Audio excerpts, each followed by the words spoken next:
Alright guys, obviously a big Sunday football. We have 10 games in the early window. Let's get to it. Obviously one of the biggest Sundays of this entire NFL season. Week 2 NFL preview starts right now.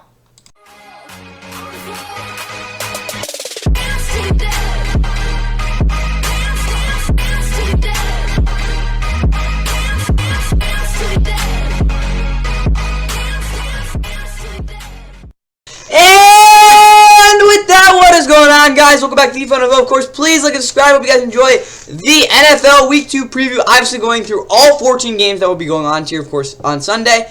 Quick disclaimers for the recap tomorrow. Obviously, first things first, I won't be showing off field goals, really only the important ones. Again, up to my discretion, obviously. Also, no sound effects in those either, because I don't want my editing, software to go crap like I did last time, and obviously that didn't make the greatest, but either way, that's all I wanted to put a disclaimer out there too. And might be seeing weekly standings at the start of the the previews for the next couple weeks. Obviously, only being week 2, there really isn't a point to it, but for a little bit, again, I'm probably I don't know, maybe next week, let's say week 3 to probably week 12 probably is we're going to be doing weekly standings, so get prepared for that to begin the preview. So again, if your team is first up, it's first up, but it's gonna take a second, obviously now, any intro. But anyway, and after that, again, we'll get to the playoffs. But we'll get there when we get there. Either way, though, our first game on tap. Of course, there's 10 games in the 1 o'clock window. The first of that will be the Browns and Jags. Not really in order; they're all gonna start at the same time. But the Browns, obviously, and Jaguars both coming off losses, each equally bad. No, not really, if we're gonna really be honest there. The Browns, dumpster Deshaun really didn't do much for them,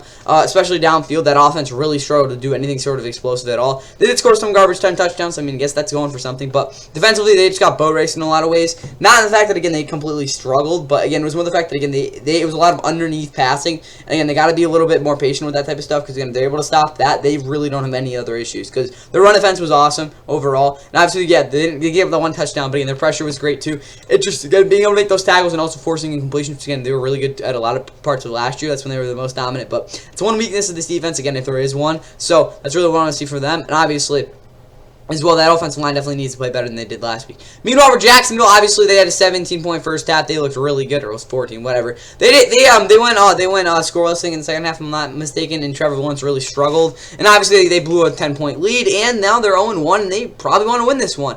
Also, these two teams haven't played here since COVID. They don't really play very often, to be honest with you there.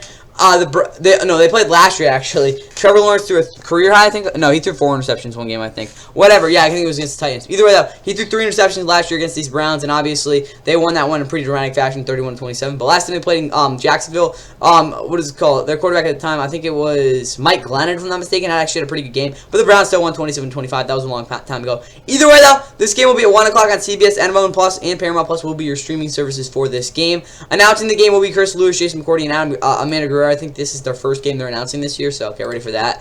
Either way, though, again, we look at it, it's going to be in orange, so not much country in this, really just, again, most of the southern part of Florida, and again, if you live anywhere in Ohio, you're going to be getting this game. Duval County weather, it's going to be 80 degrees, pretty much rain, which honestly, it's going to be a crap game, so it's probably going to be crap weather, too. Makes sense there. Pretty humid, as always, in September, Jacksonville weather. Obviously, 12-mile-per-hour winds as well. The starting lineup for the Browns, again, Deshaun Watson still a quarterback. Nick Chubb, again, is on the PUP list for the first 4 weeks. Jerome Ford, Pierce Strong Jr. will look to have a better week this week. Obviously, receiving core, no one got injured, so it's basically the same group.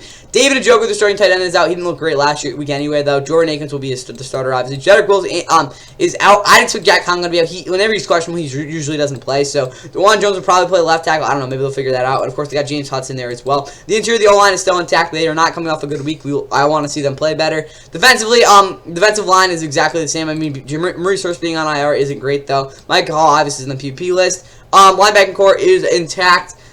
Secondary is intact as well. Really, the only thing that I think is really developing there is that Rodney McLeod might get a little more playing time over Ronnie Hickman in a couple of ways. Of course, this is probably the biggest thing. Juan Thornhill was put on IR as well. Tony Fields, of course, a backup linebacker, also on IR. So those are 2 big moves as well there.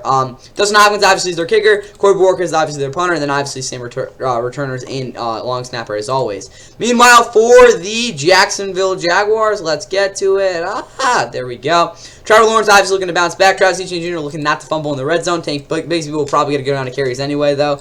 Christian Kirk, again, pretty quiet day, only on 1 catch. Brian Thomas Jr. did hit the touchdown in his debut, so pretty solid day overall. Gabe Davis looking to be a much more downfield threat there. And even Parker Washington getting in the action. Evan Ingram looking to have a better week was really counterproductive in a lot of ways for this offense. O-line is as healthy as they're going to ever be. D-line is same type of thing. Deshaun Dixon being on IR isn't great, though. All the linebackers are the same. Really, the only difference is that Caleb Johnson, the backup middle linebacker, is questionable. Donald Savage will be out for this game, and with Andrew Winger on IR and Tashawn Gibson still being on IR, what is called suspension for being naughty, you'll probably see either Monteric Brown, maybe Monteric Brown or Daniel Thomas play a little bit of free safety. They might, honestly, more or less, they'll probably put Antonio Johnson because Trey Flowers can play. What is it called? That nickelbacker spot. Obviously, the biggest thing, though, is Tyson Campbell. He was holding that hamstring, I think it was like the third quarter last week, and he is going to be on IR now. They placed him there really just yesterday. It's really going to be, well, technically Thursday, but that's when we really got, like, the full picture there. And, yeah, he'll be on the IR, which really sucks. They're going to go relying on an undrafted rookie and actually a 5th-round pick. I didn't know he was that high of a pick. Either way, though, DeAndre Prince will get the start. Pretty physical guy, kind of slow, though, so we'll see how the Browns take advantage of him. Ronald Darby, obviously, the free agent acquisition late in that, cycle is, of course, there. And Antonio Johnson probably going to be playing strong free safety, if I had to guess, probably even Andre Sisco. They'll figure something out. Pretty banged-up secondary overall, though. Cam Little, again, the rookie kicker, had a pretty good first week, and that's really about it. That's really all I got for the Jaguars. And for who I think is going to win this one, I'm going to go with the Jaguars. Yes, that secondary is banged up, but do you really think Deshaun's going to really do anything? I don't think so. I think this is definitely a low-scoring, crappy type of game. I'm going to say the Jaguars win this one 14-13, and it's really just, I probably missed a kicker or something. I think it's going to be a really bad game, but the Jaguars just figure out a way to win it. And they kind of need to. I don't think the Browns are, again, they're not looking good right now.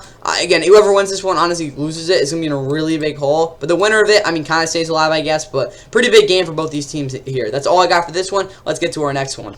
Alright, and now another AFC North team looking to get back on track. Of course, that being the Baltimore Ravens. They did open their season in Kansas City. Jesus, there we go. Let's backstretch. Either way, though, they did open their season in Kansas City, and of course, did fall to them by a toe, obviously, in that last play. Not really all that concerning at all in that game. Obviously, really the only thing, maybe Derek Carter not playing too great, and some coverage bust, but it's not the end of the world there. But either way, Baltimore, of course, does come into this one looking for a big bounce back against a Raiders team that really offensively didn't really get their footing at all. Outside of a 31-yard catch and run touchdown by Alexander Madison, that offense completely was stuck in the mud. Obviously, Gardner Minshew had a really bad turnover, and I think he threw a pick too at some point. That was not a great offensive performance. Obviously, the Antonio Pierce confidence is probably going down after, of course, punting on that 4th and 1 with a chance to again. Take a lead in some sorts, obviously, on that big drive. But obviously, they, again, just decided to punt. And, yeah, it's not great for them. Obviously, defensively, though, they could have been worse. But, yeah, they're definitely, again, looking to maybe put up a fight against Baltimore. But, again, they're really angry, and they want to win this one. Of course, that being the Ravens. So, who knows what could happen. Obviously, last time these two teams played, I think, was in Vegas in the season opener a couple of years ago. Of course, that was when Derek Carr was their quarterback still. And they won that one 33-27 in overtime. Probably going to be a different story today, though. This game's going to be 1 o'clock on CBS, NFL Plus, Paramount Plus, again, our streaming services. Announcing it's going to be Andrew Catalan, Tiki Barber, and AJ Ross. So technically, this is a B game in terms of, again, what part of the country is going to be getting this. And it's going to be in green, so you got most of, again, I guess the AFC West of sorts. Of course, all of Nevada, most of, again, the, what is called Eastern, out West, I guess, kind of area. Or Mountain West, obviously. Then you got the Central Midwest, obviously. And then, obviously, you got all of the AFC North area, and of course, as well as DC getting this game. The weather in Baltimore is supposed to be really nice, partly cloudy. It's probably going to be pretty nice, though. 81 degrees, 10-mile-per-hour winds. You can't really ask for anything better. Again, maybe it's a little hot, but outside of that, it's pretty darn good for this game. For the Raiders, obviously, Gardner Minshew at quarterback. Running game, again, Zamir White coming off a bad game, probably going to want to step it up for sure. Receiving-wise, Trey Tucker's going to have to step it up. Jacoby Myers also was a little bit underwhelming in his season debut. Obviously, Brock Bowers, Michael Mayer at tight end. Ugh. They didn't do great. O-line-wise, they didn't really do great either. Jackson Powers-Johnson's looking to not be, out for a second straight week. Tyree Wilson will be out for this game, if I'm not mistaken. It's his knee injury. Won't play with the Raiders Week 2 contest. Okay, that's all I need to hear. Max Crosby, though, Janius Robinson's going to get a lot of pass rushing snaps. He struggled big time last week. I don't even know if did he even get on the field? No, he might have. I swear he got on the field. No, he didn't. What am I talking about? I was thinking of, what's his name? Where is he? It was Adam Butler, I think it was. Whatever. They got a really rough edge rushing right now. It's Max Crosby, and then who the hell else knows. Of course, Malcolm Kuhn's still on IR. It's only week 2. Christian Wilkins and John Jenkins, of course, a defensive tackle. Linebacker core is still as healthy as possible. Cornerback, secondary-wise, the Cameron Richardson, who actually played pretty well last year, is out. Last week is out for this game. Of course, Daniel Carlson, A.J. Cole, again, normal special teams unit for this football team, basically the same as last year, if you don't remember. And then for the Baltimore Ravens, I just went slow there. Looking at it, Keaton Mitchell still out. Rasheen Ali's on IR. But the whole offense is still pretty healthy. Really, the only development I'd like to talk about is Daniel Falele, who's a really good run blocker for them last week. But again, Derrick Henry just coming off a bad week. Looking to step it up. Defensively, though, I mean, Adisa Isaac is probably doubtful. But again, that pass rush is just a completely rotating group there. Kyle Van Noy is questionable. I think he had career-high in pressures last week, which is good. Nate Wiggins is going to be out. Arthur Mudd, of course, their guy, what is called nickel back. Again, really got injured. It was really rough last week. It will be on IR. I don't know who you'll see in the slot. Again, they'll probably still figure that out. But yeah, there we go. But the starters, again, outside of, again, Arthur Mudd are all healthy. Again, and then same special teams unit. Either way, though, for who I think is going to win this one, I mean, I don't know why you wouldn't pick the Ravens. I mean, maybe they lose, I guess, but yeah, they're going to probably run all over this team, and then the defense should be fine. But yeah, I would be shocked if the Ravens lost this one. Give me them, what are we going to say, 31 to 10. I don't think it'll be a couple. I don't think the Raiders won't get like completely stomped on offensively, but it'll probably be a blow. I'm gonna give me the Ravens one, 31 to 10. This one, maybe Lamar runs for a score or two. That's all I got for this one. Let's get to our next one. Here we go. And our next one will probably be a stinker, but honestly, I mean, there's worse games. No, there is, and this game should suck. Obviously, let's at least talk about the team that isn't going to be horrible this year, at least hopefully, and maybe even get out to a 3-0 start, obviously that being the Chargers. Again, big win last week over the Raiders. They ran the ball all over them, of course, mostly J.K. Dobbins, who, of course, had 135 yards and, what was it, like 10 carries. Insane. Broke two pretty long runs as well. Of course, also scored a touchdown. Lavin Conkey scored as well. So, a lot of big gains from new Chargers, as well as, of course, new head coach Jim Harbaugh. This team, again, looks to be pretty together. Really, the only issue, I think, really at all was that the fact this defense wasn't exactly good, again, in terms of pursuit. But outside of that, they really played well. And obviously, offensively, I mean, they're going to do what they're going to do. They're not going to be great. Obviously, again, what was it, 4 field goals, something like that last week, but you'll take what we can get out of them, obviously. Then the other side of the Panthers, I mean, Bryce Young, I mean, bro, you're continuing to prove why you're not an NFL quarterback. I mean, bro, what the hell was that? Of course, they got absolutely destroyed. They lost their best player, obviously, Derek Brown. We'll get to more of that later when we get into the depth charts. But, yeah, oh God, the Panthers, they're so bad. Yeah, I'd be shocked if the Chargers didn't win this one by double digits. I mean, maybe they don't, but they should be able to. The game's at 1 o'clock on CBS, though. NFL Plus, Paramount Plus are your streaming services for this game. Again, these two teams haven't played since COVID. That was in Los Angeles. And the Chargers, the Panthers actually won that one. The final score, if I'm not mistaken, was 21-16. I think it was also Justin Herbert's starting debut. So, he might want to get revenge in this one. But he started playing in week 2 that year, but yeah, didn't. First start was against the Panthers. And Tom McCarthy, Jay Feely, and Amanda Valios are on call for the Panthers. Not home opener because they're not going to have any fans there. Either way, though, yeah, it's in yellow, and yeah, there's a good chance, again, it's basically just North South Carolina. They're probably only watching Clemson replays, and maybe, I don't know. Did South Carolina win? I don't even know. Oh, my God, bro, that's awful. Wait, was it a game-winning field goal? Oh, it was the LSU punt. I don't even know. Wait, is there, like, a summary for this? Has that come out yet? Game-tying field attempt. That sucks. Yeah, but yeah, there we go. That kind of makes sense. But yeah, maybe Clemson will win. I don't even think they're playing this week. Eugene, because again, Justin Herbert, they're giving him that. And obviously got all of SoCal getting this game as well on CBS. Charlotte weather, 77 degrees, 13 mile per hour winds, mostly cloudy weather. Looking at the Chargers, I mean, same type of offense. Hassan Haskins, their third string back, he's probably never going to even get in anyway. Maybe it's garbage time. He's questionable. Josh Palmer's also questionable. That would kind of suck if they didn't have him, because then they had to figure out how to play a lot of 11 personnel. Maybe even having Stone Smart come in for 3 tight ends. I forgot what that formation is called.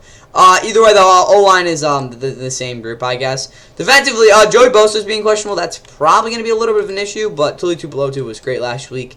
Bud Dupree was also pretty good. Nick Neiman, of course, their 4th linebacker, is now on IR. Junior Colson will probably get in anyway, though, because him and Dan Henley are basically splitting reps with him in a lot of ways. Secondary-wise, Lola Given, obviously, their very good free safety is doubtful. Elijah Molden could fill in, obviously. Jasir Taylor, their nickelback, who, again, was very reliable last week, is questionable. Dean Leonard, my guess, would be the guy who would step in there, maybe even Asante Samuel Jr. if they really wanted to, because, again, they're not going to have him guard anyone on the outside. All those guys suck. And yeah, Degger the kicker, obviously, kicker. And then for the Panthers, I mean, I don't even know really the point what this is, but they suck. So yeah, Rasheed Blackshear is their questionable, is their 4th, is their like 8th string back. Tommy Tremble is questionable at tight end. I don't really care. Taman Sanderson, Jordan Matthews. I want to see Jordan Matthews as a touchdown, guys. That would be hilarious. Damian Lewis questionable, again, the starter, again, the guy they get a pretty good amount of money. Chandler Zavalos is backup. Taylor Moan is questionable, again, he's trying to bounce back this year. Josh Niesman is playing both tackle positions, I guess, as a backup. And then Kevin McQuan, was no better, or I guess he wasn't as bad as he was last year in the first game of the season, but still wasn't good. Defensively, I don't know who Jaden Peavy is, but he's starting, and Yeah. Go Jaden Peavy. Obviously, Derek Brown probably will be out for the rest of the season. We don't know for sure, but I'm just going to say it anyway. Iku Leota, he did have a sack, but he didn't really get a chance to really compete, so I really don't know what to take from that performance. But he battled, which was good. Jadeveon Clowney, kind of underwhelming in his first game as a, what is it called? Panther. Charles Harris, I mean, bro, he's been like 8 different teams. Like, this guy's such, and I think, yeah, he's a bust. That's all I know. Joe Shaq Thompson, I guess they weren't awful in the first game. Again, the coverage wasn't great, but I mean, as against the run, they weren't awful. The secondary was atrocious, though. I'll give them that. I mean, it was a lot of short fields, yes. They didn't give them exactly what they did. They were just terrible. Defensively, I mean, not defensively. Special teams-wise, Johnny Hekker being questionable, again, is not great. You probably don't want to see Xavier Leggett as a returner. Either way, who's going to win this one? I already said it. I'm going to pick the Chargers. Honestly, I don't really care who wins this one, to be honest with you. But, again, Chargers will probably win. Give me them 28-13. I think the Panthers will score some garbage time points, but still figure out how to miss a field goal or something. I don't know. Give me the Chargers, though, 28-13. They're not going to score a ton of points, but they're going to figure out how to win this one pretty decisively. That is all I got for this game, guys. Let's get to our last game on CBS, again, for, like, this part. And you'll get it to them more later. And obviously, big news for the Niners before this game. I'll tell you that in a minute. But obviously, they still were able to, again, without Christian McCaffrey. I'm telling you this right now. No, I'm telling you later. Either way, though, of course, without Christian McCaffrey, the Niners were able to defeat the Jets, I guess, in a way. I mean, it was pretty decisive overall. Again, Jordan Mason, their, what was it called, backup back, had a really good game, almost 150 rushing yards, I think north of 145, something like that, and also had a touchdown. Big game for him, though, obviously. Defensively, they shut down Aaron Rodgers in that Jets offense. I don't know how that should change against the Vikings, but yeah, we'll see. And obviously, for the Vikings, they obviously, again, got off the season right now, beat a team that, again, this is a team they could absolutely beat. And the Giants last week, of course, the pick 6. And 2 Sam Darnold touchdowns helped lead the way, as well as Aaron Jones running in a touchdown. The defense forced, I think, what was it, 3 turnovers? They had a really good game. They did turn over the ball in the first drive, and again, that happens in this one. I don't expect them to recover, but they were able to beat the Niners, I think, what was it, like 6 years ago here. So, hey, you never know. They also played, obviously, what was it, 2 years ago or 3 years ago in San Francisco. Obviously, Kirk Cousins, what is it called, lined up against the wrong guy, and the Niners won that one 34-26. But I don't know if they played since. They obviously also played in the wild card round 27, divisional round 27-10 like 5 years ago as well. But either way, enough with that. The Niners again are looking to take care of business against the Vikings. The Vikings are trying to pull off an upset and somehow getting out to a 2-hour start. But with all that said, though, this game again is 1 o'clock on CBS. Again, rare NFC game on CBS, and NFL Plus and Paramount Plus will be your streaming services for this game. Kevin Harlan, Trent Green, Melanie Collins, they're giving them a pretty good team for this game. And obviously, looking at the map, it is in blue. You got a lot of the country getting this game. Obviously, most of, again, the what is called southwest part of the country. And you got most of the northern, northern part of the country outside of, again, the East Coast and northern Midwest. Again, well, not north, like, not really north Midwest, but you get the point there. A lot of the country's getting this game, even though, again, it's technically a national game. Again, a lot of the country is getting it. And looking at this, again, outside, again, the biggest thing, Christian McCaffrey, of course, was placed on IR just a couple of hours ago for me. And, again, he'll miss the next 4 games. They're going to figure out what they can do with him in October. That is a huge loss, obviously, but, again, if Jordan Mason can keep running the ball like that, as Drano could be a good, viable third-down option for them. That would be huge. Ricky Pearsall is still out. Offensively, though, everything's still intact, though. Defensively, though, still a little bit of concerns overall. Drake Jackson, again, on the PUP list. Dre Greenlaw, I think, also on the PUP list. But this defense, again, is all still healthy outside of that. Only big thing, again, is Sunu Funga being doubtful, but outside of that, again, this team's really healthy outside of that. And then, again, Jake Moody trying to have not really a Moody game. He hit 6 field goals last week, though, so we'll see if he can continue to do that. Debo also scored last week. Brock Purdy's going to look to have his first touchdown of the year. And, yeah, Kyle Juszczyk's going to continue to block. Either way, though, who I think is going to win this one, give me the Niners. It'll probably be a pretty close game, honestly. I could definitely see it coming down to the wire, which sounds a little bit crazy. But the Vikings, I really think are going to put up a good fight in this one. Later in the season, I don't know for sure. But, hey, they were able to beat the Giants pretty good, so you never know. But, yeah, I'm going to give me the Niners. Same pull away. I'm going to say they're going to win 27-17. Probably like a one-score game, though, late in it. So, yeah, I don't think this is going to be a complete blowout at all. Give me the Niners 27-17. Should be a fun game to watch. But that is all I got you for this one. Let's get to our next one, which, again, is also a very intriguing matchup. And the first game that obviously features, no, not the first one. Whatever. Either way, though, Seahawks and Patriots should be, again, a fun match. Of course, the Super Bowl fight, was it 48 rematch at this point? Obviously, both these teams look very, very different since that game. But Seattle, of course, got a pretty big Week 1 win, of course, taking care of business against the Broncos. Yes, they did get safetied on twice, but they also, Safety Bo Nix, not obviously causing a safety, but they probably sent him to the hospital with how many times he got hit. Also, very good penetration from that D-line and also getting the O-line. Did hold up pretty well, as well as those running backs really being featured a big time in that win, as well as, again, saw Geno Smith take off for that 34-yard touchdown as well. Either way, though, a lot of good things for Seattle in the win. Also didn't play their best game, though, so, hey, maybe that'll lead to a big game here. And obviously with the Patriots, I don't know how the hell they beat the Bengals, but they did. It's because they ran the ball, and, well, their defense is pretty good. And their defense can probably have to be pretty good in their home opener as well against the Seahawks team. Again, if they got to a 2-0 start, that would be very surprising overall. But, hey, crazier things have happened. Jacoby Brissett probably have to be throwing the ball for more than 120 yards, but maybe he won't. You never know. Either way, the last time these two teams played was in Seattle. The Seahawks won, of course, in that final play where Cam Newton got stuffed. 35-30 was the final score. I think Russell Wilson threw a pick six on the first play. Then he threw like a bomb to DK Metcalf, something like that. Either way, though, that game was wild. I hope we get a similar type of game. Maybe not with points, but with craziness. The game's at 1 o'clock on Fox, so we have our first game on Fox. Then you can see this on the Fox Sports tab if you sign in, as well as NFL Plus. Announcers, you got Kenny Albert, Jonathan Millman, Megan Olivey. Again, they called the Giants and Vikings game last week, so maybe it'll be a better game. I really don't know, though. Map, again, we're looking over now to the Fox map. It is in green. You got all the Northwest and all of New England getting this one. So very different parts of the country. Oh, yeah. Also, far travel for Seattle on what it's called. Technically, really not a short week, but far travel for them. Foxborough weather, 77 degrees, so a little bit of wind, sunny. I mean, it's going to be pretty nice. It's actually probably really nice, to be honest with you guys, for this one. Either way, Kenneth Walker's doubtful. That's not really going to bode well for the Seahawks. Dak Charbonnet realized he got a full load of carries yet as an NFL starter, but we'll see. Kenny McIntosh figured out a way to get to the third string. Good job. Pharaoh Brown, the backup tight end, is out. That means no. AJ Barno will probably be doing a lot of blocking in this game. O-line wise, George Fant is doubtful, of course, with Abraham Lucas still on the PUB list. Stone Forsythe would be my guess to start, but you really never know. And either way, overall as an O-line, Connor Williams did a great job to what is called anchor this interior of the O-line, so they could create some pretty good space for Geno Smith. Also on those rollouts, Charles Cross was very disciplined not to get downfield too much. Also, it was very good sustaining blocks. Receiving-wise, none of these receivers really ran their routes too effectively, but it worked out in the end, so, like, who cares? And then defensively, I mean, yeah, Uchenna Nwosu, the number one pass rusher, who was very good last week, is out. But Boye Mafe is just a complete beast. He can do whatever the hell he wants. Yeah, he's not the most consistent, but who the hell cares? Derek Hall and Draymond Jones were pretty disappointing, but you've seen worse games out of them. D-line-wise, obviously, Jerron Reed had a pretty solid game, kind of like, what is it called, jamming in Byron Murphy there. But I would not be surprised if he took over Leonard Williams' spot at some point, because he was not great, and obviously Jonathan Higgins knows did his thing. Secondary-wise, it's the exact same group, and they also played really well, so, I mean, that's great. Both starting linebackers are questionable. I mean, they're kind of screwed if they don't play. I mean, no, you could probably put Derek Hall in there, but, yeah, Jerome Baker, Tyler Johnson, both questionable. My guess is maybe one of them will be out, but they usually figure out a way to get in the field. They're both very top players. And then the special teams unit is as usual. If you don't know yet, Laviska Shenault is their punt returner. Meanwhile, for New England, where are they? The Patriots. Same sort of offense. Michael Hastings, third string back. I think I might have gotten a carry. He's questionable. Antonio Gibson will definitely get a lot more features on third down because I do not think this offense will be as effective there this week. Ramondre Stevenson still their number one back, obviously. Pick him up in fantasy if he's still available. Kendrick Bourne will be out. No, he's still on the PUP list. What am I saying? Receiving-wise, in terms of options, Javon Baker and Jalen Polk will probably be guys who get featured a little bit more in this one. But their top three guys obviously are going to get a pretty good amount of targets, again, considering, well, they're very low volume, but you still get the point there.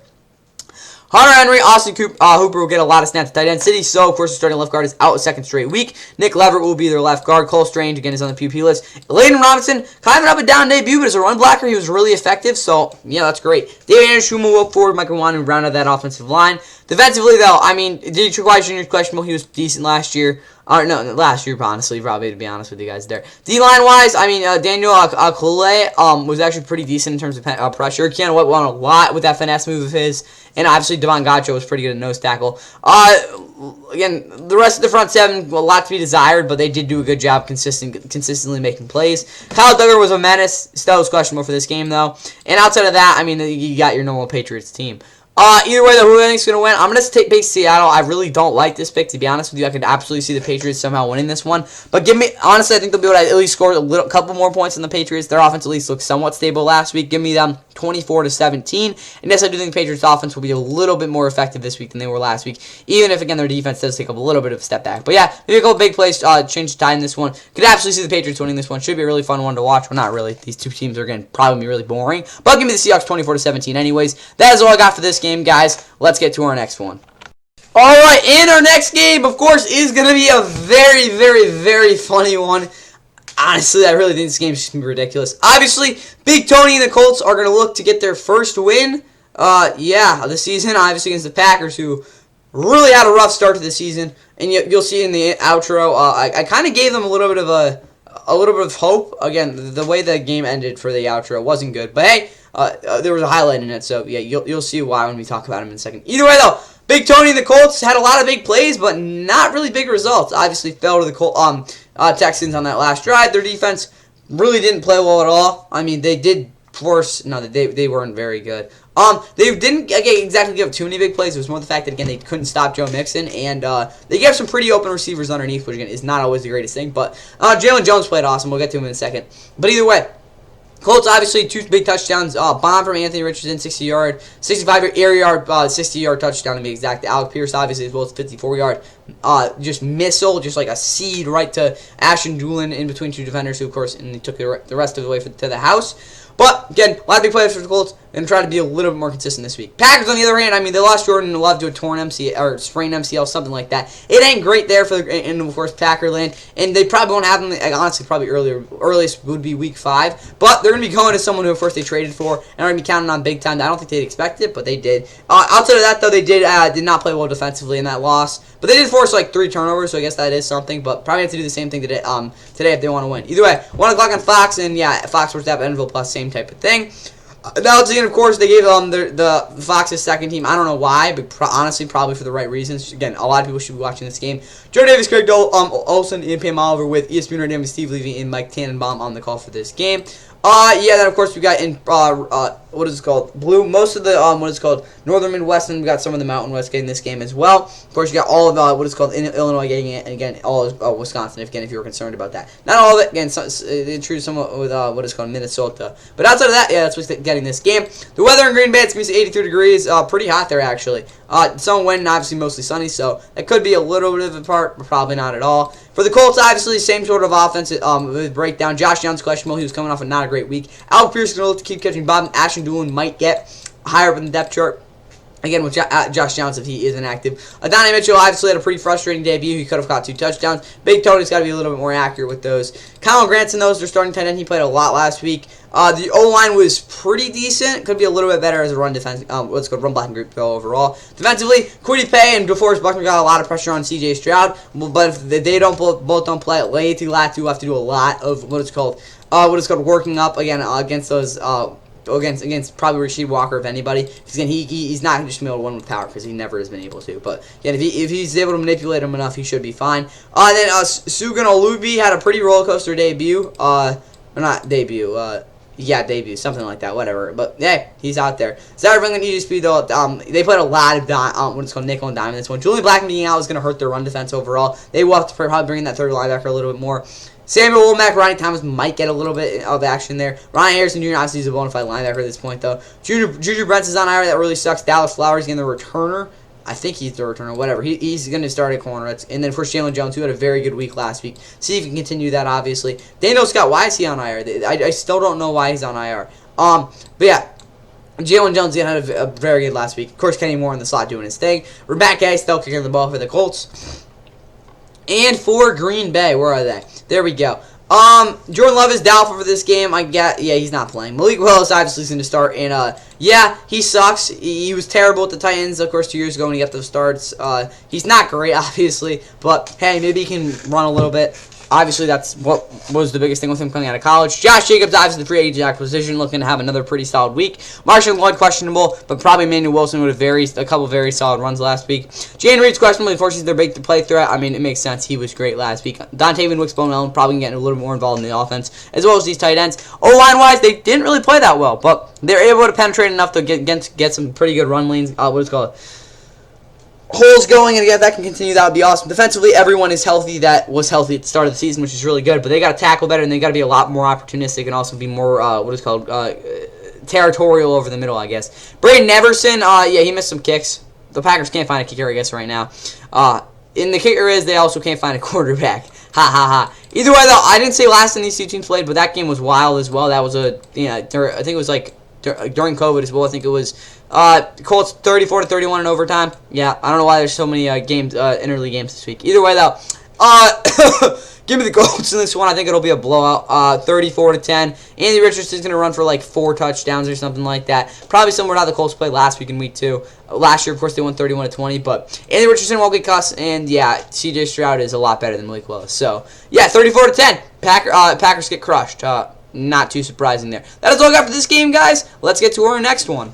And now we are into our first divisional matchup of the day, if I'm not mistaken. Of course, that being an NFC East matchup against probably what will end up being the 2 bottom dwellers in this division. I'll adjust the camera just a little bit. Either way, though, the Giants suck. I mean, Daniel Jones sucks, to be more blatantly honest there. They'll probably still stick with him though, after this week, to be honest with you, though. Good news for them, though, and the Giants. Well, they're going up against a team that they have had some pretty good success against in the past. Last year, they swept them. Of course, they had a 31-19 turnover-filled one against them in, what was it, like week...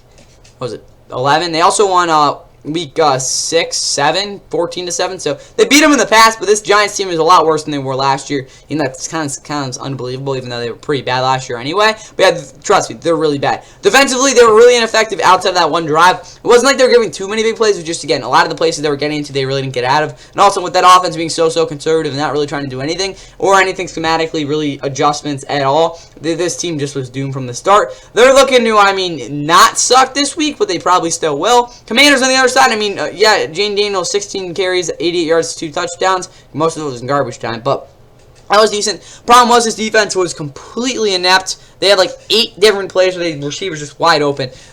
Even like the best players like struggled, like in a lot of ways, obviously. And the D-line didn't get too much pressure either. Again, they just like it was a field day for that Bucs offense. Offensively, yeah, the receivers aren't going to be very good this year. Terry McLaurin and Gene Dillons are yet to really get in the right connection. And obviously, O-line wise, they actually weren't too bad overall. But again, I'd like to see them be a little bit more consistent this week. Overall, though, again, last year the Giants dominated this game. Honestly, could happen again. Probably not, though. Either way, though, announcing, you got Chris Myers, Mark Schleith, and Jen Hale. Just a crap game. You get crap announcers. Not really. It's not the best group to have, but it still works. Either way, though, when we look at it, it is in teal, I guess is what you could call that. Yeah, the D.C. area and the New York area. Not much of the country's getting this game, and that's for good reason. The weather in Washington, I guess, is 80 degrees, 10-mile-per-hour winds, and partly cloudy. So, typical Week 2 weather for the Giants. Outside of that, Gunnar Olszewski won't be playing. Malik Neighbors looking to have a pretty productive game, I guess. Warner Robinson was pretty decent last week. Darius Slayton didn't get open. Devin Singletary struggled. Tyron Tracy Jr. also struggled. Daniel Jones was crap. Theo Johnson was crap because he dropped like 6 passes. Jakob Johnson, the O-line, honestly could have been a lot worse, but they still sucked. A lot of it was just, again, not missing assignments. Like, this is tough. Once you get off John Runyon, this O-line is just complete disaster. Like, John Michael Schmitz, again, like kind of like Evan Neal, he's just not very good. John Ryan, honestly was okay. Andrew Thomas was decent. He had some bad plays, but like it was week 1. Defensively though, Darius, what is it called? Musayo, I think that's pronounced it, whatever. He actually was pretty decent last week. He made some decent plays. Nick McLeod struggled. Adoree Jackson might get the start. He's out, obviously, as well. Off the edge, they did get some pressure, but again, Kayvon Thibodeau really struggled to win really at all, so that's an issue, obviously.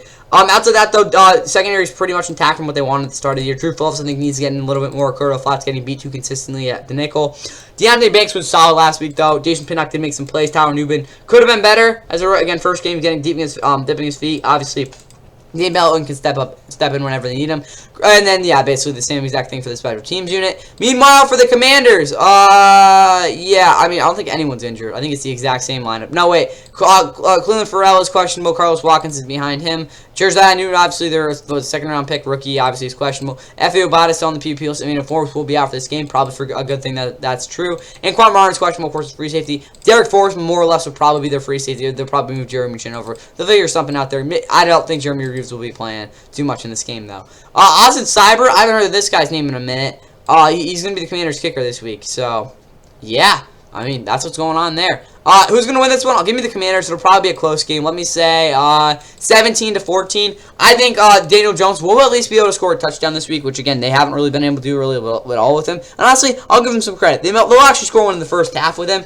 He's thrown more pick sixes than the past 2 years, technically. Than touchdowns himself. So that's not very good for this team. But again, if the Commanders are able to not turn over the football and play complimentary football overall, they shouldn't have a problem at beating this Giants team that again will probably just blow up on itself at some point in the game. But that is all I got for this one. I really don't care about this game at all. But let's get to our next one, which of course is going to be a really fun one. And what we have on tap, and this one is probably going to be the game of the week. I'm not going to overreact for the Bucs beating on the Commanders, but that offense looked really good. Honestly, the best out of any offense in Week 1. And obviously, Baker Mayfield led the NFL with 4 touchdowns in Week 1 as well. The Bucs, I mean, it was a really good win, obviously. And really, honestly, the only thing is not taking advantage of even the more opportunities they got against the Commanders. Defensively, they also looked very, very solid, just all compact. Yes, some running lanes were given up, but again, Jared Goff's not going to be scrambling. And speaking of that, the Lions scrambled their way out of a win against the Rams. I mean, basically, they got outplayed in a lot of ways, but the only way they really won was because, again, they really won that coin toss, and the Rams' defense was gassed, but they still were able to figure that one out. Obviously, Jameson Williams sort of had a breakout game. He did. 5 catches, 121 yards, and a touchdown in that one. Of course, this is a rematch of last year's NFC Divisional Playoff. The Lions were able to win that one behind Jahmyr Gibbs, 20-something yard touchdown, and of course, they won that one 31-23 to, of course, advance to their first NFC Championship since, I think, 1991, if I'm not mistaken. Either way, though, a lot of playoff, what is called implications to this one. Also, like to note, the Lions were favored to beat the Seahawks last year in Week 2, and they lost in overtime. So, if that's a similar game, well, that would be awesome. This game's at 1 o'clock on Fox. NFL Plus Fox Sports app for this one. Announcing probably Fox's 3rd team, I guess. Kevin made 4th team, I guess. It's weird. Kevin Kluger, Gerald Johnson, Laura Oakman on the call. Obviously, when we look at the map, this game is in orange-ish, I guess, and it's not really any of the country in this game. It's like a jetted part of Florida and all of Detroit, which kind of sucks because this should be a really good game. But either way, the Bucs starting lineup, I think everyone is basically healthy. Luke Gedeke being out is probably going to be pretty huge. Justin Scholes is going to have to start at right tackle. Look out, Aiden Hutchinson, you're probably going to have another feast. Kalaj Kancey being out really sucks for their pass rush because he was actually very productive last week. But William Golston and probably C.J. Brewer will split a lot there. Even Greg Gaines you could probably boot out there. Vita Vea was very solid in Week 1. Logan Hall being questionable is a little bit of concern as well because he did a lot in terms of penetration and really, again, moving these runners in the last week's game. Yaya Diaby, Joe Tryon really struggled with containing, but they did get some pretty consistent pressure. Joe Tryon actually won pretty consistently for the first time in his career. Seems to have a couple more moves, which is good to see there. KJ Britt, really solid beat on what it's called game as his first time as a real true starter there. Levante David is the same old dude there. Secondary actually looked really solid. Antoine Winfield Jr. being out is a very big concern because he's literally their glue between, again, the back end and obviously the front 7. Christian Izien is obviously their free safety honestly going to be there, and I don't think that's going to really make much of a difference in terms of, again, him really giving any big plays, but again, outside of that, there will be issues overall, again, in terms of connection and communication between that, what is called the entire defense. Tyke Smith, of course, the former Georgia Bulldog, is questionable for this game. He'll probably do a good job, though, very aggressive there in the slot. Chase McLaughlin, of course, is their new kicker. No, he was there for last year, I think. Whatever. For the Detroit Lions, I think someone's out. I don't know for sure, though. Obviously, 1-2 punch at running back. Jared Goff was pretty shaky last week overall, but he got it done in the end, I guess. Amara looking to bounce back after a pretty quiet Week 1. James Williams again playing questionable. He's basically questionable anyway, so I'm not too concerned about that. Traquan Smith would probably be their fourth option, but he's on IR. Khalif Raymond, again, was okay last week. Again, is a pretty good gadget player. Sam Laporta, Brock Wright, obviously, their 2 tight ends. Again, Brock Wright actually was pretty decent last week. Of course, Sam Laporta is their number 1 guy, though. O-line-wise, Penei Sewell being questionable is a little bit of an issue because he's very big in the way, again, they conduct their, again, run scheme overall. Of course, Corby Sorsdal is his backup. Defensively, though, there's really nothing big to talk about. Marcus Davenport's doubtful. Who cares about that? James Houston was amazing last week in a lot of ways. Aiden Hutchinson probably will have 12 pressures like it did last week. Hold on for dear life, Justin Skull. And then, obviously, the interior defensive line is pretty good overall. Again, they didn't really get challenged last week, so we'll see what they can do against this offensive line, but probably not going to be challenged too much either, because, again, that Bucs line is not that good. And obviously, the linebacker is the same. Kirby Joseph questionable. If Eddie Malfano being out is going to be a little bit of concern, but Brandon Joseph can replace Kirby Joseph if need be. And obviously, the rest of the secondary is basically the same. They obviously struggled a lot last week. See if they can step it up this week. And yeah, Jake Bates, obviously, he kicks bombs, of course, at kicker. And obviously, very nerve-wracking situation last week, obviously, in that what is called game-time field goal. With all that said, though, give me the Bucs actually to win this one. I think this will actually be a really fun game. I think this Lions defense will struggle. And this Bucs offense will have another big game. Yes, let me put it out there. I don't think this is, again, a very likely scenario. I do think the Bucs could actually punch the Lions in the mouth, and the Lions are just stunned, and they end up losing this game by like 15 points. But more likely than not, this will probably be a high-scoring shootout, and I think the Bucs will win this one 31-28. And I would not be surprised if it's on a game-winning field goal or something of that nature. But should be an awesome game, guys. Maybe the Lions blow them out, but yeah, I'm picking the Bucs to win this one 31-28. I really liked how that offense looked last week. See if we can continue that. That's all I got for this one, though. Let's get to our first national game. The Saints are coming off their NFL leading 6 straight season opener wins, and the Cowboys are looking to say, you guys suck, because, they kind of do. But, hey, maybe the Saints have something to say about it. Let's go. Fox's featured game of the week.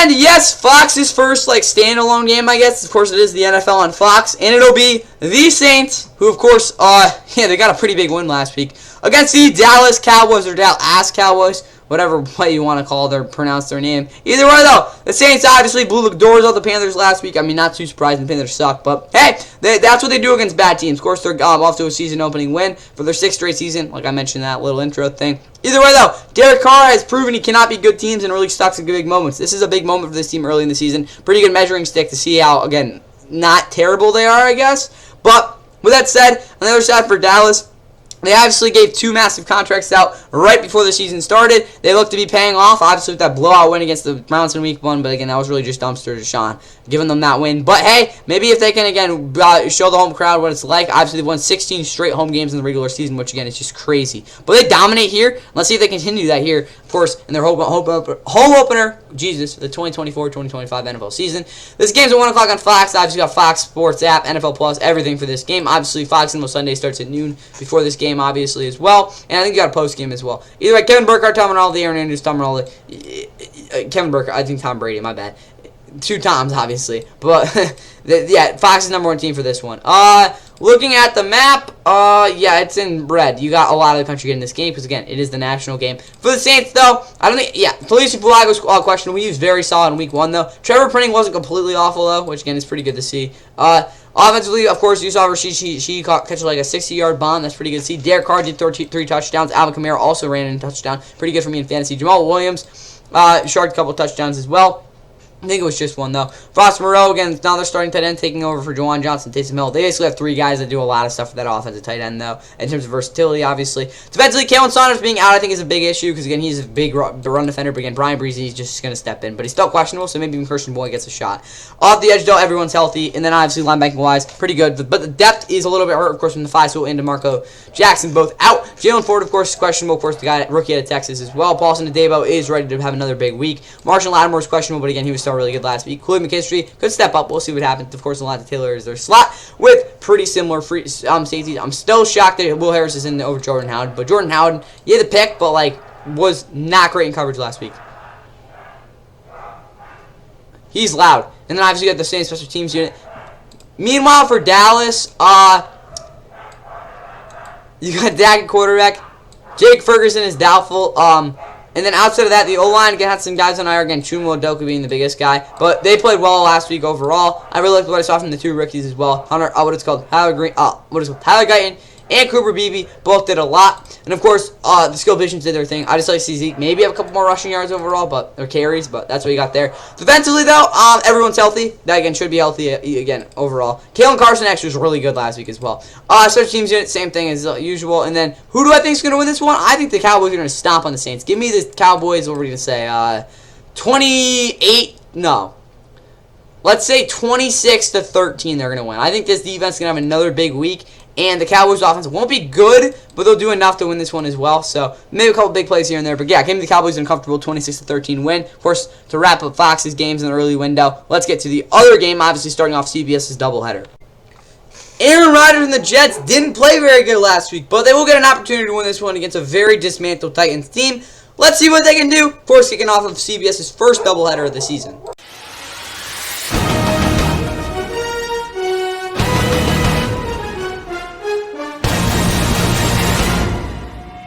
And the Jets wrap up their 2-game road stint to begin the season, of course, in Nashville. Of course, they look to get their first win with Aaron Rodgers as their starting quarterback. Again, pretty good opportunity, of course, today. Last week, again, yes, some pretty good high moments, of course. Al Lazard really, again, looked like it was his first game with the Jets. 6 catches, 89 yards, 2 touchdowns, of course. Him and Aaron Rodgers had a very good connection there, of course, a 34-yarder to boot. As well, Breece Hall had a touchdown, but he really struggled overall. He's very loud.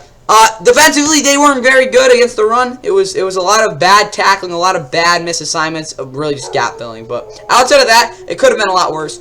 Mainly Aaron Rodgers getting injured. On the other side of the Titans, I mean, it was really bad. Of course, they had a really good start. 26-yard touchdown by Tony Pollard. 17-0 lead. But then it just all evaporated and fell to crap. Of course, what was it? 3 turnovers by Will Levis. Absolutely a block punt. scoop and score brought back, and obviously that awful pick 6 by Will Levis lost in the game, and now they're 0-1, and they probably need to win this one if they want to have a shot at competing in that AFC South division. Of course, the Texans already had with a head start on them there. But either way, last time these two teams played was an insane ending. Obviously, Jets-Titans back in 2021. That game ended on a Randy Bullock, which again happens like every time. Missed game-winning field goal. Also, like the end overtime. It was wild. Got Zach Wilson his first win of his career. Obviously, the Jets don't want to think about him anymore, but that's what I got for that. Either way, 1 o'clock on CBS. Again, it's CBS's national game. NFL Plus, Paramount Plus. Again, there as well. Again, first game of the doubleheader. Iron Eagle, Charles Davis, Evan Washburn. They're of course, number 2 team for the what is called this season, as they have been for like the past like 6 or 7. Again, not as much as San Francisco, Minnesota getting of the country, but it's basically, again, it is their national game. All the East Coast, basically, what is it called, is getting it in some form. Obviously, kind of like a weird little thing going on here, but that's what's getting it. The weather in Nashville is going to be 83 degrees, so pretty humid, good, obviously, overall. 8-mile-per-hour winds, partly cloudy, so decent weather, of course, for this one. Offensively, Jordan Travis, I think, is still on the PUP list. Outside that, though, this offense is pretty healthy. No one really got injured last week, which was huge. Michael Clemens questionable, though. He had actually a very big week last week. Will McDonald still hasn't really shown that he can really be effective consistently on the field. DJ Reed had a rough tackle last week, which I think led to that questionable play there. What is it called? Status for him. Obviously, you could have Quante Stayers come in there, of course. Former CFL JUCO dude. Yeah, he's pretty fun to watch. Hassan Reddick is still holding out. Probably going to get traded. Don't be surprised if Leonard Taylor gets some snaps. Jalen Holmes has not been looking so good in practice this week. And, of course, Solomon Thomas will get it anyway. The interior defensive line really just need to be a little bit better. Again, they got moved a little bit. Obviously, Jermaine Johnson wasn't great as well as run defender, which is a little bit weird. The O-line for the Jets also wasn't very good. Secondary-wise, I mean, they could have been worse. Kicker, of course, is Greg Zuerlein. For the Tennessee Titans, though, there's a lot of stuff to talk about. Obviously, Will Levis is looking to have a bounce back, of course, in his starting first season, of course, as the Titans starting quarterback. Ty Spears needs to get involved a lot more in this offense. Receiving-wise, none of these guys really truly got open really much at all. Really, the only guy I think really made any plays at all maybe was DeAndre Hopkins. That might be a stretch. Chicago obviously had a big touchdown. Outside of that, though, didn't do too much. Josh Wiley's a good backup, though, pretty good. What is it called, blocker. You might even see Nick Vannett get him a little bit as well. This offensive line gave a lot of pressure, but it wasn't exactly the fact that, again, it was all, again, Will Levis did take a lot of time as well, but J.C. Latham had a little bit of a rough start to his career. Peter Skoronski wasn't great. Lloyd Cushenberry, again, was his normal self, though. I think it really helped anchor Dylan Radins, who also was a very solid run block for them. Nicholas Petit-Frere, very talented player. You saw that a lot in this last weekend. Some of the attention to detail things still need to be worked out, though. Defensively, everyone is healthy, which is really good to see. Jamal Adams is back. My guess is he, in some form, will take over a spot for Amani Hooker in some points, because there's no debating that he's a better football player and more talented than Amani Hooker when he's fully in the game. Of course, last year was a complete disaster for him, but he's a much more talented player. I think he's just a better player. I wouldn't be surprised if he gets in more stats than when it comes down to it, because, again, he's back. He's ready to go, clear head. Jamal Adams, again, when he is on the field and ready to play, one of the more talented players in the entire NFL. But, again, when it comes down to it, obviously, hasn't really been able to, again, be on the field really the past 2 years. And obviously, 2021 was playing injured, just wasn't that great, of course, in that defense overall. But I think they'll use him in the right way. And I'll be honest with you guys, this secondary should be just, like, really good this year. And I honestly, again, they looked really good last week. Should continue that this week. Either way, though, who do I think is going to win this one? I think the Jets will win this one. Probably going to be a pretty low-scoring game overall. I'm going to say they win this one 20-13. My guess is that the Titans secondary works really hard, and Aaron Rodgers throw the ball really anywhere. But they'll figure out a way to maybe get a touchdown against Jake Chidobe Awuzie or something. And the biggest thing that Jet defense, again, is able to hold up against the run. If they're able to do that, I really don't see that Titans offense able to move the ball consistently. Considering they're going to have to ask Will Levis to make a lot of throws to, again, these receivers who just don't really look like they're all together yet. My guess the Titans will probably put up a good fight late, though. But, yeah, I think the Jets will win this one low-scoring 20-13 game. That is all I got for this one, though. Let's get into our later window, of course, starting out with my Rams game. And the Rams looked ahead into Glendale, of course, with Sean McVay as their head coach, and obviously they're pretty banged up overall, but that doesn't dismiss the fact that, again, they are undefeated here. I don't want to jinx it, but, like, I said the same thing last year and they won, so I guess that's what's going on. Yeah, Sean McVay's never lost here. And, yeah, they dominated the Cardinals, of course, 11-2 overall. But it's actually a big game for them because, again, they've never fallen to 0-2 under him. They, of course, lost 2 openers this year. They also lost when they sucked in 2022, so maybe that's a little bit ominous of what's going to happen in the future. I hope not. But the Rams played out of their mind last week and still lost. That's literally because their O-line was in complete shambles. At some point this week, they only had 4 guys, technically, who were available that coming into this game, but we got a little fortunate with some guys in terms of the overall inactives, but there still have some big guys that are still out, which kind of sucks. Obviously, being Puka on the IR is a big loss, but Tyler Johnson will be able to fill his role, in my opinion. I don't think he'll be able to obviously the same level, but he'll still be able to do a good job. Obviously, he had 63-yard catch and run last week for a big Rams play that honestly shifted the tide in that game. Matthew Stafford, that interception in the red zone was really reared his ugly head, obviously, but he bounced back, obviously, and made some big throws to this team. Honestly, with the Rams, I don't even know where we'd be without him. Obviously, defensively, they played also out of their minds. I had no idea they were that good. I thought they were opportunistic, but like not that opportunistic. They were really, really good. And if they continue to play like that, that'll be good. Really, the only complaint, I guess, is they were gassed at the end, but you can't really tell anything about them. They played out again, played great, and again, it was the first week of the season. You're kind of just gonna have to deal with that. Cardinals-wise, offensively had a pretty good fun start to the game, but after that, they were really struggling to move the football. Obviously, big plays were just not in their playbook. Obviously, the biggest thing, Kyler can't see over his O-line, so yeah, Marvin Harrison Jr. probably would have had a walking touchdown. That did not end up happening, obviously. And then again, also the biggest thing, he also dropped a pass. So not a great debut for Marvin Harrison Jr. As I thought, the O-line wasn't really doing a good job. Great, but they did a decent, I guess. Not great though. Defensively, I mean, they gave like all of it was Josh Allen, but I will say this: they did do a pretty good job at kind of blanking some of those receivers, which again was good to see. But still, a lot of questions for that Cardinals team, even if they did battle back late. Good job jumping to a lead though, and if they can do that to the Rams, hey, they can get that win. Either way, those games will be at 4:05 on Fox. Again, NFL Plus, Paramount Plus, NFL Plus, and Fox Sports app. Biggest thing, guys, for these 4 or 5 games. Once your game's ending, again, if you want to watch this game, make sure you get to it quick because it's gonna be like 10 minutes in the game by the time you probably get to it. Because again, 4:05, quick start. Either way, though.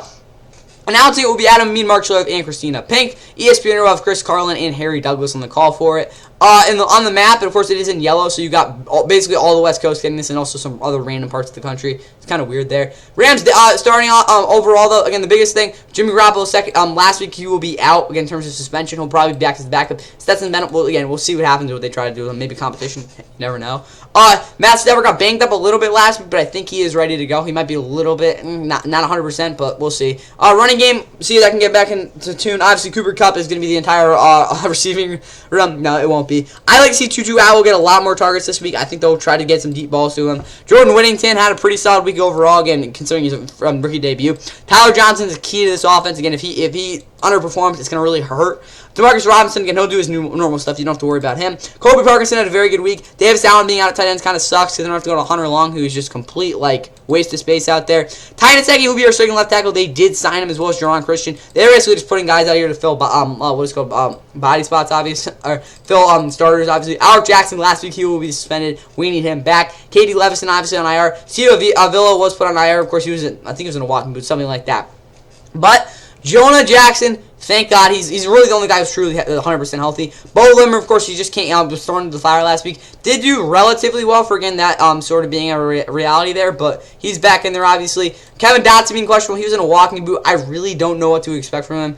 Is listed, yeah, he's questionable, but he's expected to play. Okay, that is huge. I don't expect him to be his best player. Again, as well as he's an effective pass blocker and a just is able to get in guys' way as a run blocker. That's really all I want to ask out of him. Because, again, he was in a walking boot down last week's game. I really don't know what to expect there. Rob Havenstein being healthy is probably the biggest thing that could have happened this week for this team. Because AGR Curry starting, it's just not good yet. Ty Nsekhe, John Christian, they're not very good players, but they're better than what you're going to get out of a guy like, what is called AGR Curry. Obviously, Will McClellan Jr. did his best starting. Joe Nobu, of course, was their biggest depth guy. You're like, he is a big part of this team just because, again, if anyone gets hurt, he can fill that spot. Really sucks he's on IR as well. But outside of that, obviously our, what is it called? Who is it? So, 1, 2, 3, no, not 3, 4, 5, yeah. So, 3 of our starters are out there, which, again, is good enough, I guess. But it could have gone a lot worse for this, what is it called? Special team, what is it called? O-line. But they're kind of holding on here, guys. Either way, defensively, again, they're all healthy, which is really good. Kobe Durant's questionable. That was a rough play there. I hope he can play though, because it's really thin at corner right now. It's with Darius Williams, Darren Kendrick's out for the season. Of course, Trey Tomlinson both on IR. Quentin Lake's big guy, questionable. But Charles Woods, honestly, I think he is capable. Of course, at the SMU. But outside of that, I mean, Tre'Davious White, yeah, he had to give up that touchdown, but he was still really good overall. And again, Cam Kitchens is a really good guy.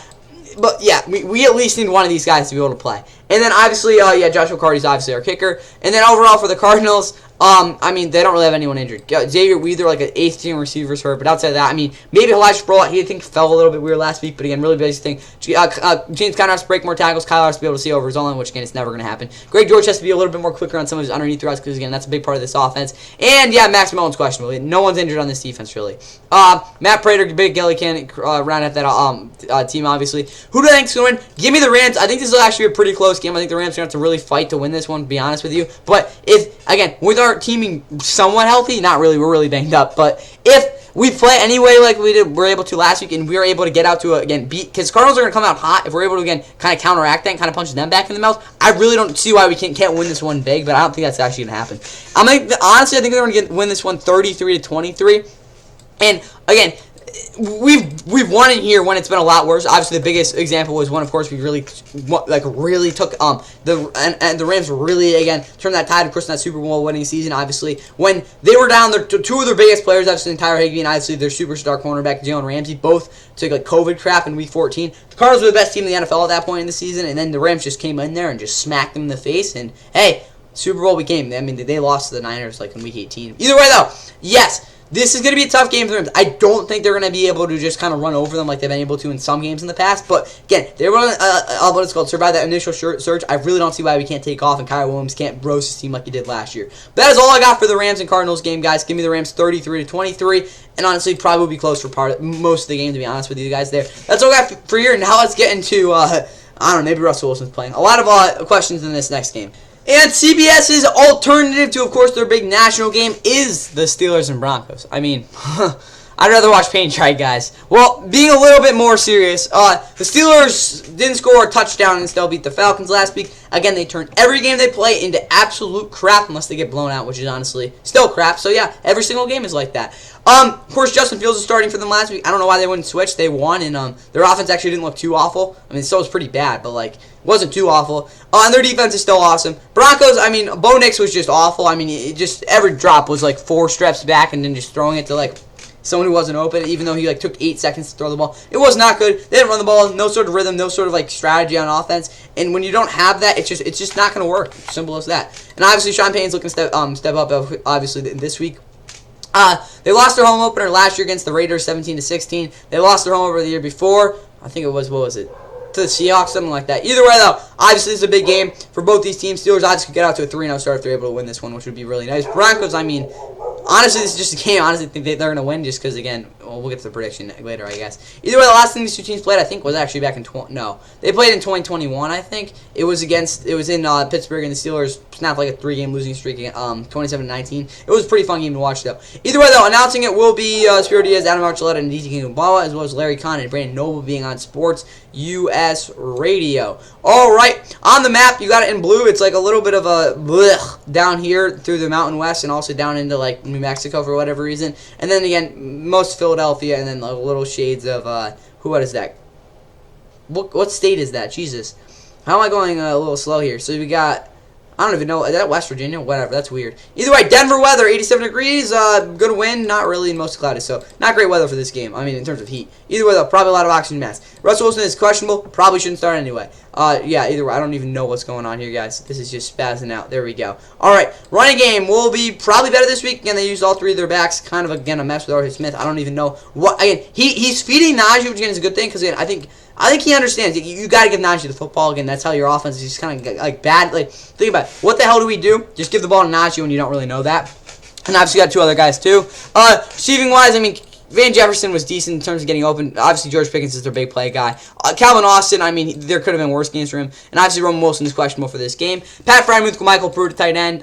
Dan Moore Jr., Isaac Salamo is out, I guess. So Spencer Anderson, I guess, will start. And then the O-line is basically healthy outside of that. Defensively, though, they're just going to be complete menaces like they are every week. Cole Holcomb being out kind of is an issue, but Atlanta Roberts was pretty good last week. And then the secondary, really the only thing that I'd like to see a little bit different is that Deshaun Elliott's playing a little bit more of a star role than B.N. Bishop Jr. because he was a little bit shaky last week there. Either way, though, yeah, same special teams thing on my Jake. Denver Broncos, where are you guys? There we go. All right. Offensively, everybody's healthy. The only big thing I really say, O-line, please block better just as a team overall, and collectively, where did all the receivers go? Defensively, Drew Sanders is still out, tore his ACL, something like that. Defense is healthy though. I don't think anyone got hurt on this defense. Again, it's really good, but Jaquan Millen's got to be the same difference maker he usually is, and something's going on here. Either way though, who do I think's going to win? Honestly, give me the Broncos. I think this is just a game. Honestly, the Steelers should be able to win this one, but again, they always just lose the game they should not. Again, like the past 3 years. Well, they shouldn't be the Browns last year. They won that. They shouldn't have lost to the Patriots 2 years ago. They did. They shouldn't lost to the Raiders 3 years ago. They did. I think they should beat. They shouldn't have lost to the Broncos. That's what I'm saying after this one. Give me the Broncos though. 23 to. 23 to 20. Broncos doing this one 23 to 20. There's my final prediction. And I don't think it's gonna be a very fun one to watch either. Either way though, let's go and get to what could be an actual fun one. Probably not though. But yeah, it's a pretty big matchup again. At least what we thought it will be. Well, yeah. Either way, let's get to the next game. The Bengals seemingly start every season slow. The Chiefs do the complete opposite. But will there be a crossroads here in this one? We'll just have to see. Of course, Joe Burrow. You get the point. Patrick Mahomes. It's a classic. Let's go.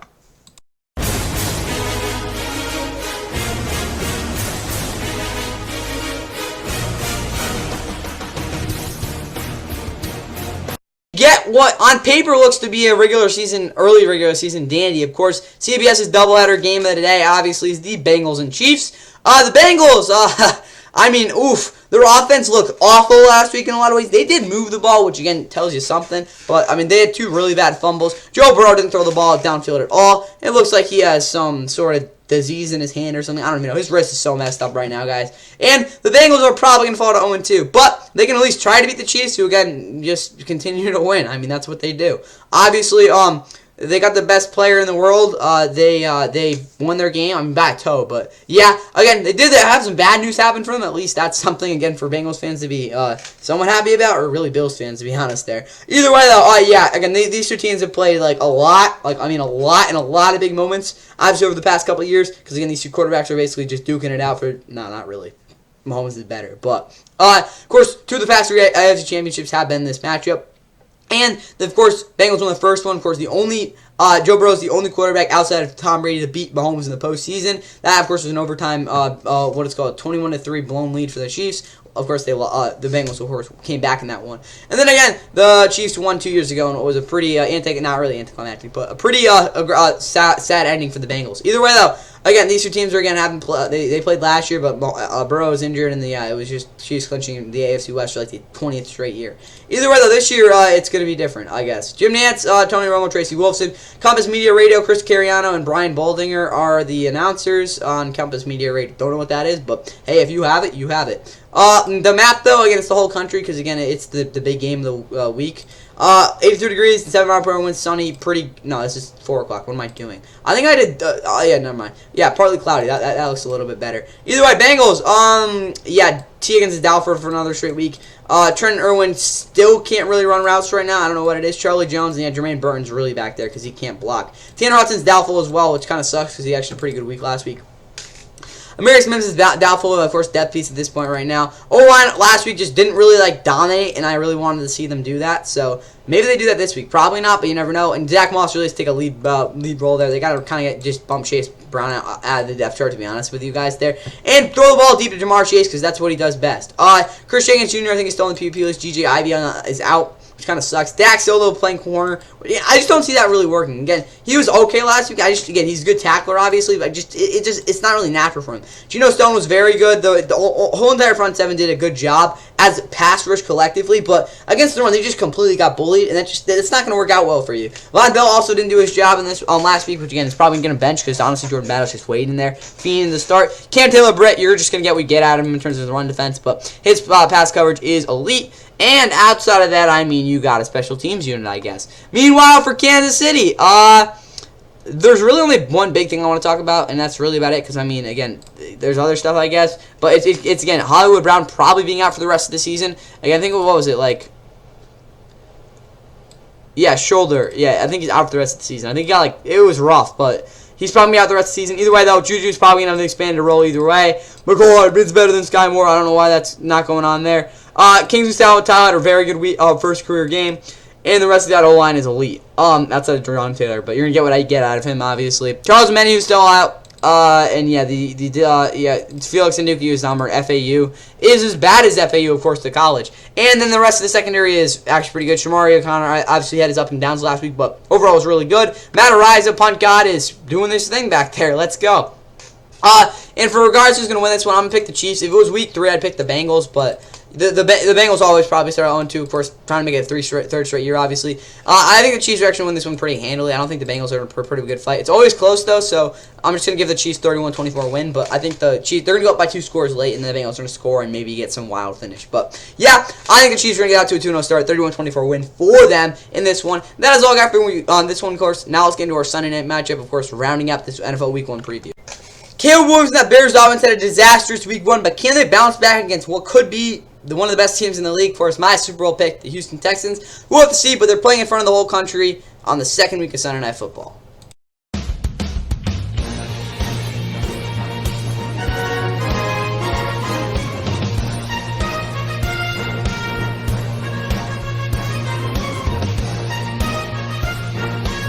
The final game of this Week 2 NFL Sunday preview, obviously, is Sunday Night Football, of course, that being the Chicago Bears, or Chicago, which is how they played last week on offense, against the Houston Texans, who lived up to expectations. But the Bears, obviously, on offense, had a disastrous Week 1 performance, but, again, they got saved by their defense, of course, had 2 total touchdowns, and, again, just completely ransacked that Titans' offensive game plan. And, of course, that did lead to their win. But, again, offensively, the scheme was just a complete mess. The O-line struggled, specifically the guy I'll get to later. I'm not going to completely sing him a lot, but I'll at least mention it. And obviously, Caleb, he didn't throw a pick, but under 100 passing yards, 50% completion, or really just contributed that, what is it called? Information overload, which basically he had to progress through everything in empty and just did not work out. Either way, the Texans, offensively, they looked pretty stable overall. Don't want to give Joe Mixon 80 carries a game. Let's see a little bit more of an explosive offense. They did have obviously a big play to begin, but after that, kind of got stuck in the mud with that type of stuff. C.J. Stroud was obviously still great, and their defense, the secondary has cause for concern. But with all that said, though, of course, it's on Sunday Night Football. It's going to be at 8:20 on NBC, Universo, NBC Sports app, Peacock, which, again, is really the one you're going to want to watch it on, because, of course, they have that massive post-game and pre-game stuff, and obviously they have fantasy football now too. Yeah, should be fun though. Either way though, crap. What was I gonna say? Last time these two teams played, was it 2 years ago? It might have. No, I don't think it was. I think it was when the Bears stomped on the Texans like 4 years ago. They won 36-7. Deshaun Watson was still their quarterback, or to dumpster Deshaun at this point. But yeah, that's all I got for you guys there. Either way though. Obviously for the Bears, they got some injuries. Of course, Keenan Allen and Roma Dunze were limping off the field at times, but I don't really care if they play because they weren't good last week. Kyrie Blasingham's out, of course, their fullback, who did not do a good job in pass pro. Cole Kmet and Gerald Everett, of course, tight end. Mercedes Lewis actually got even more playing time than Gerald Everett last week. O-line, Braxton Jones could have done better. Tevin Jenkins was not good. Coleman Shenton was really not good. Nate Davis was there, and Darnell Wright was also there. So you got some participants. You've got a guy who contributed. You got guys who didn't do much they didn't do very well. But defensively, DeMarcus Walker's questionable. That's not great because he actually was really good as a power rusher last week. Montez Sweat really again was able to set up with stuff. And obviously, defensive player of the week, in my opinion, was Darrell Taylor, who just completely took the game over. And I don't know how he's not starting. That's all I'll say. In the interior, they did their job overall. The linebackers were decent in pass coverage, but they could have definitely done better in terms of the game in pursuit. And that secondary was nasty. So, yeah, outside that one touchdown that Tyreek Stevenson gave up, they were pretty darn good. And then obviously you got the kicker and the punter and those dudes. Texans, there we go. All right. I don't really care. Honestly, I'm just going to go through this. Anything that I really see? Defensively, again, really the secondary struggled. Specifically, Jimmy Ward and Kamari Lassiter. Kamari Lassiter just didn't really play super well last week, to be honest with you guys. It wasn't exactly the coverage in the zone. It was just kind of indecisiveness and not always, again, being able to, read what's happening. Caleb Block really struggled, though. That's kind of why he's not really getting the next step up. I think he's more talented than Jalen Petrie, but there's a reason he's starting, obviously. Henry 202 is still awful. I don't know. This offense, they're there. Tank Dell, I'd like to see have a big week, though. And maybe Juice Scruggs can play, but he's questionable. Either way, Kyrie Fairbairn, of course, kicker. Damian Pierce is questionable. He's not going to play anyway. It's Joe Mixon's backfield, and no one else is either way. Derek Ogunbowale, you never know. Ogunbowale might be there. First, Davis Mills is C.J. Stroud's backup. Did I say he was announcing this game? I think I did. I don't even know. No, I didn't. Announcing this game is going to be Mike's, normal SNF crew. Obviously got Miguel Gerwitz, Ronaldo Cantu, and Aaron Ferreira. on Universal with Ryan Radishik and Mike Golick on Westwood 1, but no one listens to that because, I mean, who the heck is out on Sunday night? Well, I mean, some people are, but yeah, I'm kind of rambling there. Either way, though, of course, who do I think is going to win? Give me the Texans. I think they're going to blow them out. Let's say 28, no. Yeah, I'm saying, honestly, 30 burger. I think Texans are going to win this one 35-14. I think this Bears offense will struggle, and yeah, the defense just kind of will give up at some point. So, yeah, Texans get out to a 2-0 start. Bears struggle, and they go back to 400 in this offense. 500, my bad. And this offense just doesn't really do too much. But with all that said, though, that is all I got for the NFL Week 2 Sunday preview. Hope you guys enjoyed. Of course, put your predictions down in the what is it called? Comment section down below. And yeah, enjoy Week 2, guys. Yeah, I'll be there for the recap tomorrow. And of course, stay tuned for that Monday Night Football preview as well. Now, quick snap. Willis gets the edge, breaks a tackle. Willis off to the races, down the sideline. Clipped from behind, but maintains his balance and scores. Touchdown, Liberty. A 53-yard touchdown run by Malik Willis, and the Flames an extra point away from tying it up.